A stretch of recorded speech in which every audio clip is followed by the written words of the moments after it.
Shopping centers do estado estão liberados para voltar às atividades. Igrejas também poderão realizar cultos presenciais. Igreja Internacional da Graça de Deus de Criciúma acata medidas de restrição ao enfrentamento ao Covid-19. O Senado decidiu adiar a votação do projeto que amplia para mais pessoas o auxílio emergencial de R$ 600, que está sendo pago a trabalhadores de baixa renda prejudicados pela pandemia do coronavírus. O governo catarinense lançou campanha para a população ajudar ainda mais os necessitados. Amazonas e São Paulo vivem momentos difíceis na luta contra a pandemia. A Alemanha iniciará testes em humanos de vacina que poderá ser o antídoto para o coronavírus. Dados de geolocalização de operadoras de telefonia celular mostram queda na taxa de isolamento social no Brasil no mês de abril. E na série de reportagens especiais produzidas pelo Departamento de Comunicação da Unesc, vamos ver como o estudo científico é eficaz na luta contra a Covid-19. As principais notícias do dia você confere a partir de agora. No ar pela TV Primavera de Criciúma, Informe Região.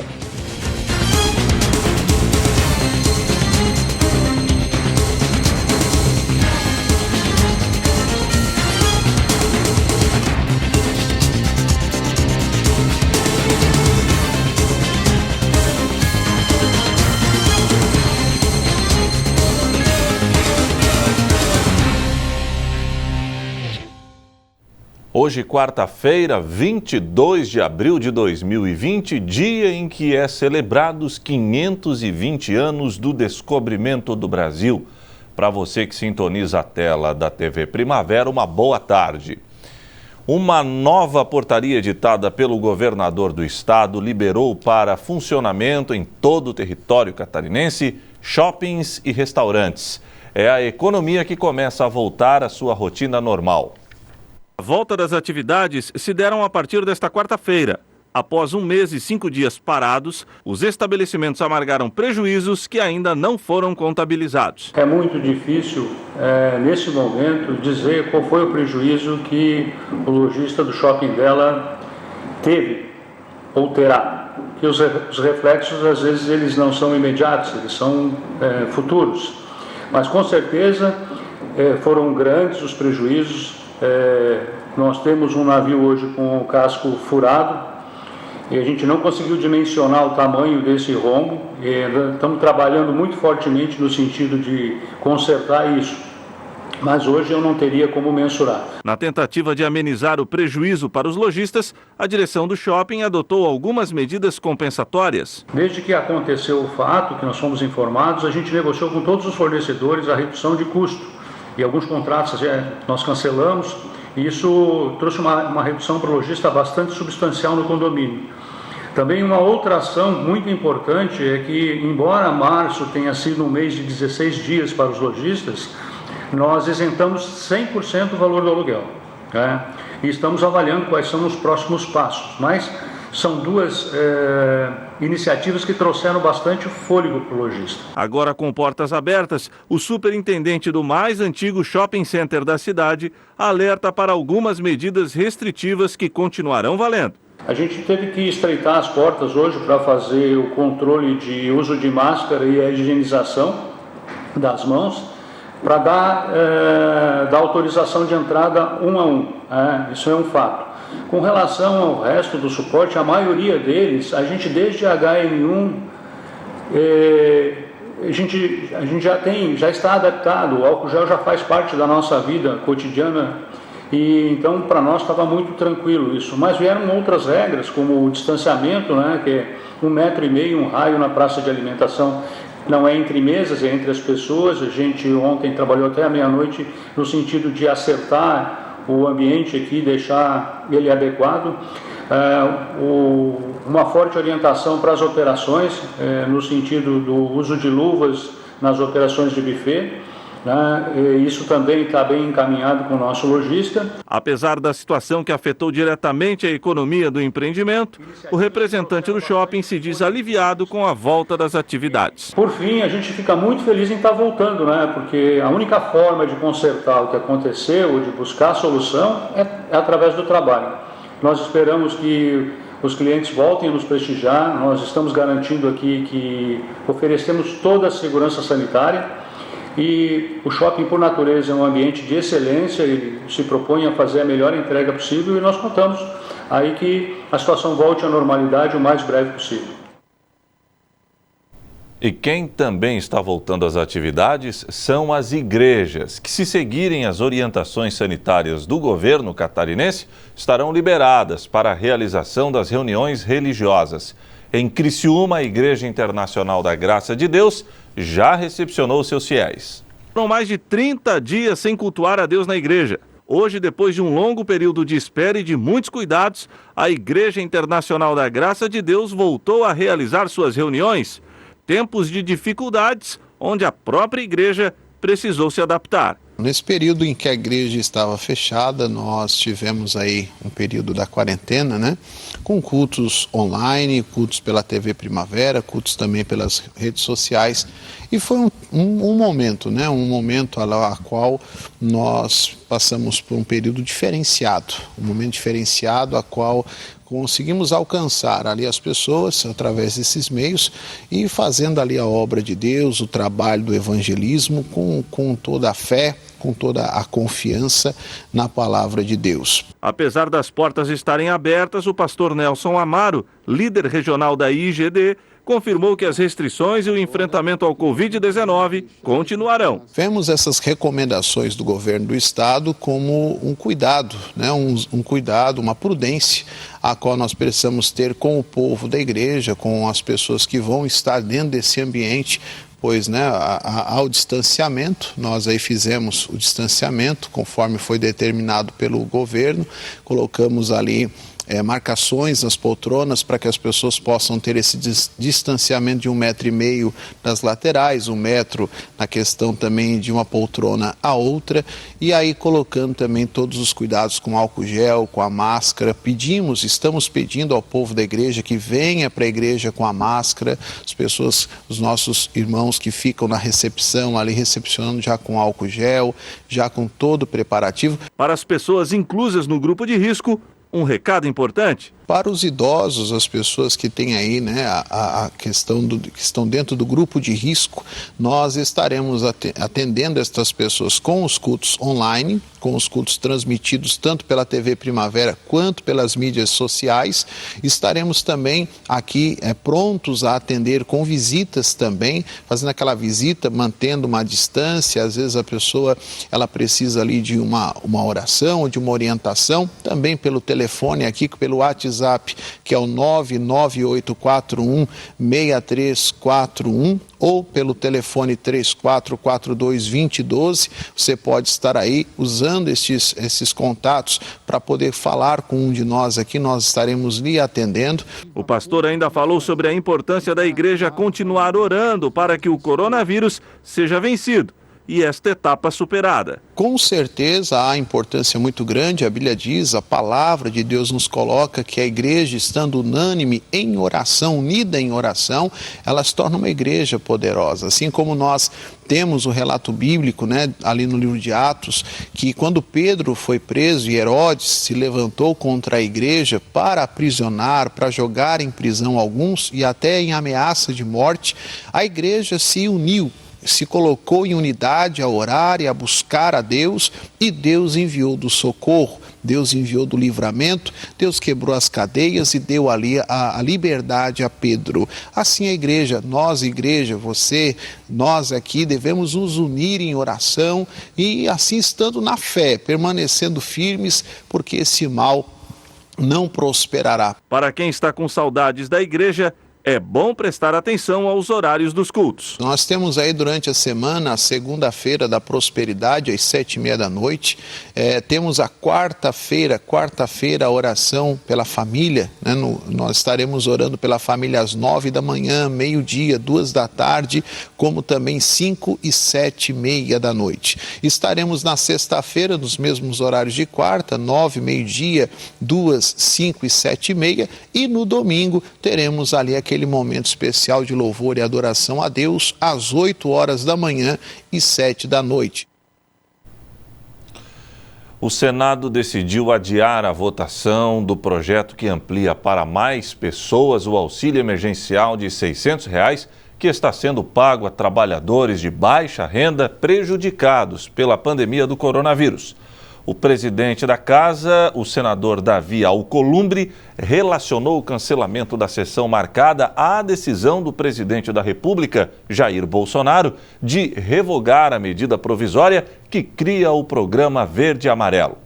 Na pauta de votação marcada para esta segunda-feira estava o substituto da Câmara ao projeto do Senado, que estende o benefício no valor de R$ 600 para outras categorias de trabalhadores informais e autônomos, como caminhoneiros, diaristas, garçons, catadores de recicláveis, motoristas de aplicativo, manicures, camelôs, garimpeiros, artistas, entre outros. O texto inclui ainda o pagamento para mães adolescentes e pais solteiros, que, como as mães chefes de família, receberão 2 cotas do auxílio, R$ 1.200. Votado pelo Senado há quase 3 semanas, o projeto que amplia o auxílio emergencial foi aprovado na semana passada com mudanças pela Câmara dos Deputados. A principal delas é permitir que pessoas que tiverem rendimentos tributáveis acima de R$ 28,5 mil em 2018 e, portanto, precisaram declarar imposto de renda no ano passado, não serão mais excluídas do programa. Pela lei, a ajuda popularmente conhecida como Corona Voucher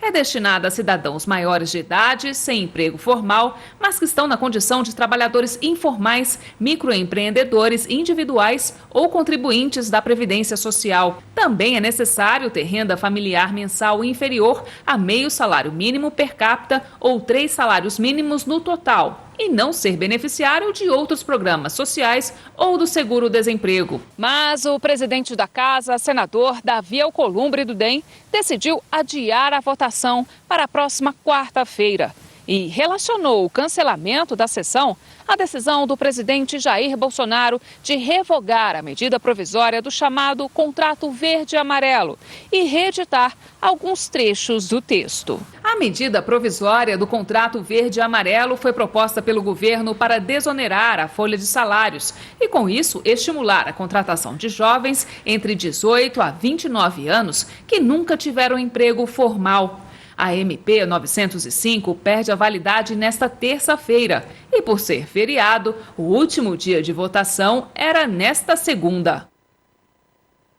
A seguir, governo catarinense lança a campanha Rede Solidária para que a população ajude ainda mais os necessitados.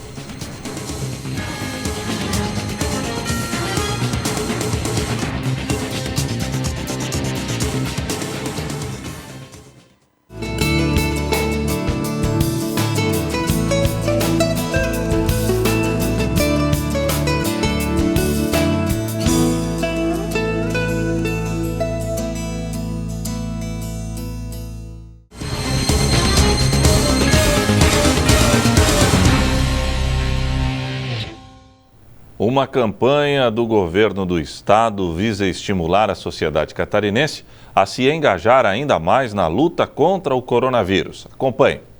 Com a liberação de mais setores produtivos no estado, Carlos Moisés apelou para a solidariedade e da compreensão do povo catarinense para que o enfrentamento à Covid-19 continue em ritmo intenso. Para isso, o governador anunciou a criação de uma rede solidária que vai abranger todas as regiões do estado. Para buscar a união de todos, né, desse DNA catarinense que nós temos, que é a solidariedade, ressaltar isso e juntar essas ações num momento de pandemia. O governo de Santa Catarina quer lançar no dia de hoje, e já lançou, e as mídias já têm divulgado, a Rede Laço.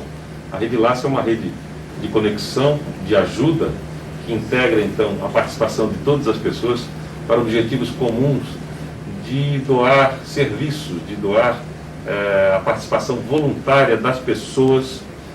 Não é uma rede para arrecadar valores, não é nada nesse sentido, e sim para congregar os esforços em torno de algumas causas. Para o detalhamento das propostas, um site foi elaborado pela Secretaria de Comunicação catarinense. Você pode obter mais informações de como se cadastrar nessa rede através do site www.redelaço.sc.gov.br. Além de pessoas físicas, instituições e empresas também poderão colaborar com a causa. A nossa fala hoje aqui tanto é para os voluntários, para as pessoas físicas, quanto para as entidades que querem cadastrar os seus projetos. Como eu sempre digo aqui nas nossas coletivas, é o momento que vai fazer nós sairmos mais humanizados desse processo, observarmos mais as pessoas, valorizarmos mais as pessoas e observarmos que o dia a dia, a matéria, nessas horas de pandemia, nessas horas em que as pessoas estão entre a vida e a morte, muitas delas,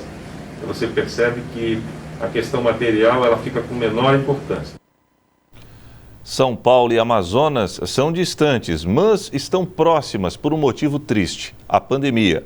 Os sistemas de saúde estão superlotados e as equipes médicas sofrem para dar conta dos pacientes. Milhares de quilômetros separam São Paulo, o centro econômico do país, de Manaus, no coração da Amazônia. Mas a pandemia de Covid-19 traz uma triste semelhança entre as cidades: a superlotação do sistema de saúde. Em São Paulo, cidade com mais casos confirmados da doença no país, a unidade de tratamento intensivo deste hospital está na capacidade máxima e a equipe médica trabalha de maneira incansável. 100% de ocupação, sim, só surge um leito quando tem alta ou quando tem um óbito, né? E mantemos sempre 100% de ocupação, porque para cada alta que a gente dá, tem 100 solicitações. Incomparável com tudo que eu tenho vivido até hoje. Eu sou infectologista de base, eu já vi paciente com todas as doenças pulmonares possíveis, sistêmicas possíveis, sepse, tuberculose, tudo que você imaginar, e não se compara com nada do que eu vi até agora. É um capítulo novo da medicina e a gente está tendo que escrever na raça, no dia a dia, e sem saber qual vai ser a próxima frase. De acordo com o último boletim da Prefeitura, divulgado no dia 21 de abril, São Paulo tem mais de 11 mil casos confirmados de Covid-19 e quase 900 mortes. No Amazonas, o sistema de saúde se aproxima rapidamente do colapso. O número de infectados com o novo coronavírus cresce a cada dia e os hospitais já não dão conta dos pacientes com Covid-19 ou outras doenças. E ainda não apareceu uma pessoa que me desse uma satisfação, uma resposta de tirar minha avó dali pra gente sepultar minha avó. Já fazendo um sepultamento digno. Tá? E ela não morreu de Covid. Tá? De acordo com autoridades locais, 163 mortes e 1.809 contágios foram registrados em Manaus até a noite de terça-feira. No total, o Brasil ultrapassou 43 mil casos e 2.700 mortes pelo novo coronavírus. O Ministério da Saúde espera que o país alcance a mais difícil fase do contágio em maio. A Alemanha autorizou os primeiros testes clínicos de uma vacina contra o novo coronavírus. A substância, desenvolvida por uma empresa alemã e um grupo americano, será testada em voluntários. A Alemanha anunciou nesta quarta-feira que autorizou os primeiros testes clínicos de uma vacina contra o novo coronavírus. O país aprovou os testes em voluntários de uma vacina desenvolvida pela empresa alemã BioNTech e o grupo americano Pfizer. O órgão que regulamenta o tema no país afirmou em um comunicado que o Instituto Paul Ehrlich autorizou os primeiros testes clínicos de uma vacina contra a Covid-19 na Alemanha. O Instituto destacou que a aprovação foi resultado de uma cuidadosa avaliação do risco e benefício da vacina. De acordo com o órgão regulador, este é apenas o quarto teste com humanos a nível mundial de uma vacina contra a Covid-19. Os testes clínicos acontecerão em uma primeira etapa com 200 voluntários saudáveis de 18 a 55 anos de idade. O Instituto ressaltou que esta é uma etapa importante no caminho para o desenvolvimento de vacinas seguras e eficazes contra o novo coronavírus para a população da Alemanha e de fora do país. A seguir, dados de geolocalização de operadoras de telefonia celular mostram queda na taxa de isolamento social no Brasil no mês de abril.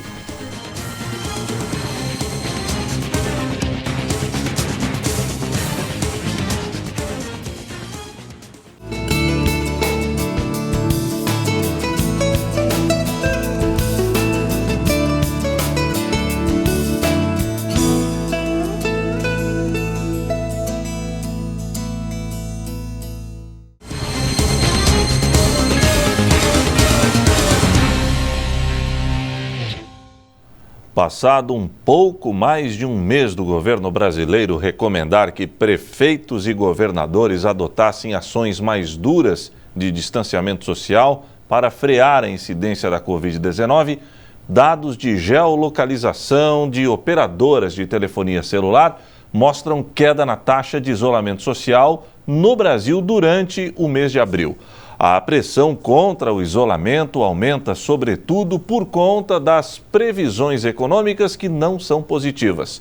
O Banco Mundial, por exemplo, indica que a crise pode jogar 5.700.000 brasileiros na pobreza extrema. Ao mesmo tempo, especialistas afirmam que relaxar as medidas de isolamento é um risco muito grande que o país não pode assumir. O aumento do número de casos deve acelerar o colapso no sistema de saúde do Brasil. Essas imagens foram gravadas com um celular no metrô de São Paulo. Apesar da medida de isolamento social determinada pelo governo do estado, uma multidão circulava pelo local. Os trens partiam lotados. Movimento registrado também nas ruas, de carros e pessoas a pé. O que a gente percebe é que as pessoas não estão dando muita importância. Conforme o tempo vai passando, as pessoas parecem que estão se relaxando, sabe? Não tem como, né, ficar em casa. A gente tem que trabalhar porque é o nosso ganha-pão. O único jeito é esse. Se ficar em casa não ganha nada, não fatura nada, então, querendo ou não, a gente tem que lutar, né? E agora, o senhor tem percebido, da semana passada para cá, tem aumentado o número de pessoas na rua? Tem aumentado bastante. Tem aumentado porque a Rua São Bento estava até morta um tempo desse, agora está mais movimento, né? Os números confirmam que o isolamento social vem enfraquecendo gradativamente no país.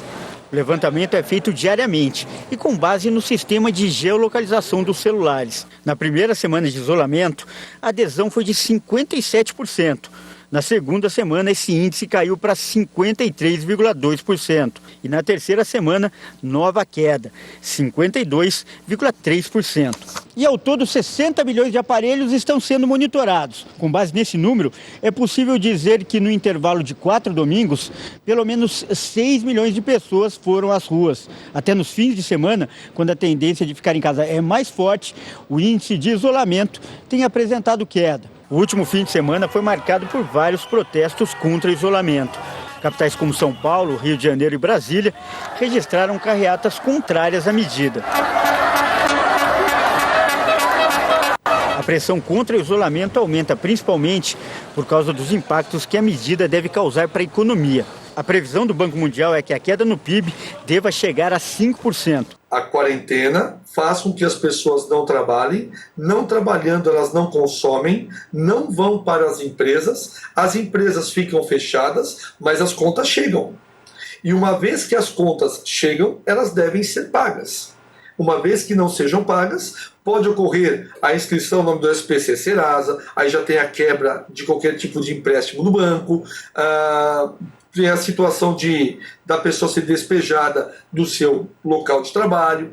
Então nós vivemos, gente, uma situação muito delicada. Mas por outro lado, os especialistas afirmam que relaxar as medidas de isolamento pode causar um colapso no sistema de saúde do Brasil. O doente com Covid, ele fica cerca de 3 semanas nas unidades de terapia intensiva. Então o sistema não está pronto nem preparado para este relaxamento do isolamento.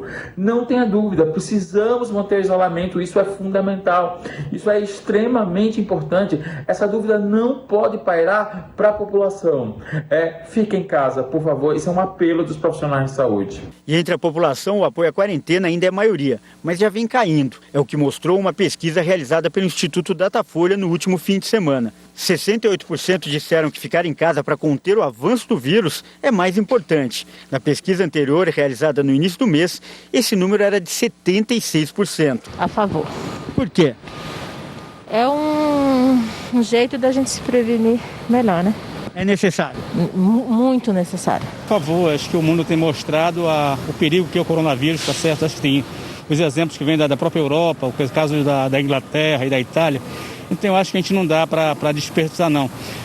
Eu acho que a questão da economia a gente consegue recuperar depois, agora as vidas a gente não tem como recuperar. E na série de reportagens especiais produzidas pelo Departamento de Comunicação da Unesc, o professor doutor Felipe Dalpisol destaca a importância da pesquisa científica sobre o coronavírus. Hoje em dia se conhece relativamente bem o curso clínico da doença, quais são os sintomas, a percentagem de pessoas que acabam desenvolvendo formas mais graves. Se conhece um pouco da estrutura do vírus, na verdade se sequenciou completamente o genoma desse vírus já, então já se conhece do ponto de vista molecular ele em profundidade, que é o primeiro grande passo para que a gente possa ter no futuro tanto vacinas quanto fármacos. Se já tem estudos, inclusive, começando em seres humanos com a primeira vacina nos Estados Unidos, provavelmente ainda essa semana. Se existem já ensaios clínicos para determinar a eficácia de antivirais para tratamento dessa doença, apesar de já se utilizar alguns antivirais de forma empírica, estão começando os primeiros estudos clínicos, mas a gente ainda tem muita incerteza de como a epidemia vai caminhar. Então, as curvas de crescimento da epidemia são muito diferentes, dependendo do local em que se analisa, dependendo das medidas que foram tomadas nos diferentes países. O mundo inteiro está mobilizado nisso. Verbas de todos os institutos grandes de pesquisa do mundo estão sendo direcionadas para isso.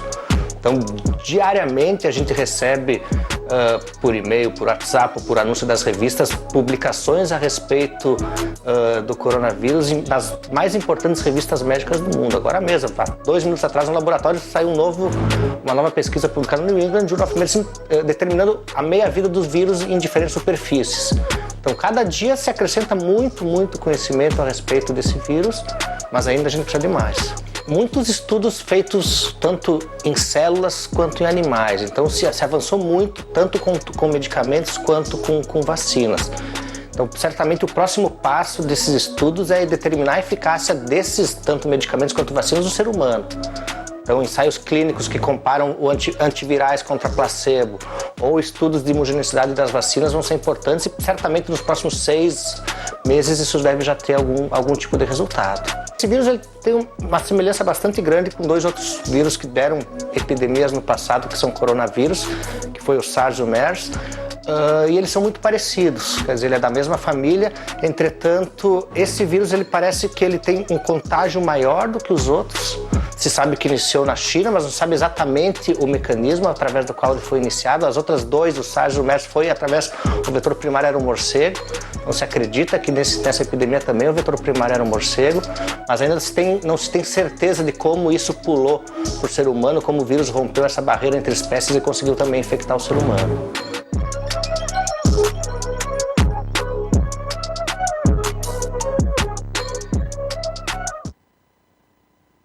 E o Informe Região desta quarta-feira fica por aqui.